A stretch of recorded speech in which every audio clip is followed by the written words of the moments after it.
আজ থেকে মাঠে গড়াচ্ছে ঘরোয়া ফুটবলের আসর বাংলাদেশ প্রিমিয়ার লিগ। উদ্বোধনী দিনে মাঠে নামবে ঐতিহ্যবাহী ব্রাদার্স ইউনিয়ন ও শিরোপা প্রত্যাশী মোহামেডান এবং বর্তমান চ্যাম্পিয়ন বসুন্ধরা কিংস। বসুন্ধরা খেলবে ঘরের মাঠ কিংস অ্যারেনায় চট্টগ্রাম আবাহনীর বিপক্ষে।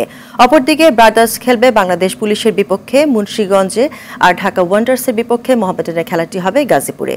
আতিকুল ইসলাম শাকিলের রিপোর্টে বিস্তারিত।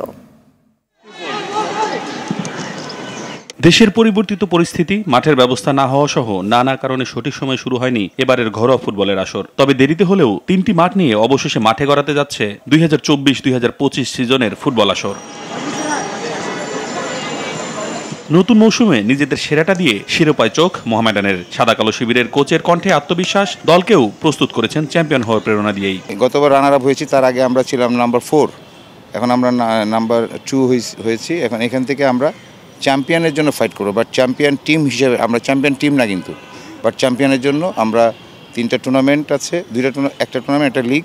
তো আমরা এই 2টা থেকে আমরা চ্যাম্পিয়নের জন্য যে কোনো চ্যাম্পিয়নের জন্য লড়ব। অপরদিকে ঘরোয়া ফুটবলে মোহামেডানের চেয়েও করুণ অবস্থা পার করা ব্রাদার্স এবার নতুন উদ্যমে শুরু করেছে। তাদের লক্ষ্যও ভালো কিছু করা। ভালো স্থানীয় সংগ্রহের সাথে মাঠে বিদেশিদের রসায়নটা মিলে গেলে দারুণ কিছু হবে বলে বিশ্বাস ক্লাবটির। ভালো টিম করেছি, ভালো টিম করে আমাদের একটা ভালো অবস্থায় যেতে চাচ্ছি। সেই প্রক্রিয়া নিয়ে আমাদের টিমের যারা আনুষ্ঠানিক সবাই আছে, সবাই মিলে একটা চেষ্টা থাকবে যে আমরা একটা ভালো রেজাল্ট করব। গেম খেললে বোঝা যাবে, যদি ফরেন ভালো হয়ে যায় তাহলে তো ইনশাল্লাহ ভালো জায়গায় ফাইট দেবে।